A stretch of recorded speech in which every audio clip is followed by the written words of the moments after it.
My name's Kristin, and this is my aha moment. It was 3:20 in the morning, and I saw through the crack in my door one of my roommates running up the stairs very quickly, and she said in a really flat voice, "Fire." I kind of just looked over and I saw some movement going up the curtains between the French doors, and suddenly the glass exploded. And it shattered all over the floor, and it was from the heat of a very, very large fire that had consumed the house. 64 firefighters, the place was destroyed, every single possession gone. There were 6 roommates, and everyone reacted very, very differently. One guy was so devastated that he ended up living in his car and taking a lot of drugs and just tuning out. He could not deal with the fact that he had run out of a burning house and almost lost his life. I had 2 epiphanies out of it, 2 aha moments. The first was kind of in the immediate days following the fire.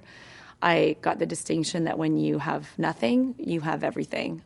Because I had nothing, I truly, truly got the distinction that I have my family and my friends and my life and my health, and that was all that mattered. The second aha took many years to sort of evolve, and part of that was because, my fear of fire afterwards. I was just so freaked out. If I went to a friend's house where they had a candle at the house, I'd have to ask them to put it out. So it took me a long time before I could just kind of relax and ease into it. It took actually about 5 years before I could feel okay around a flame again. So I said, well, what if I went to the next level? What if I pushed through that and I became friends with fire?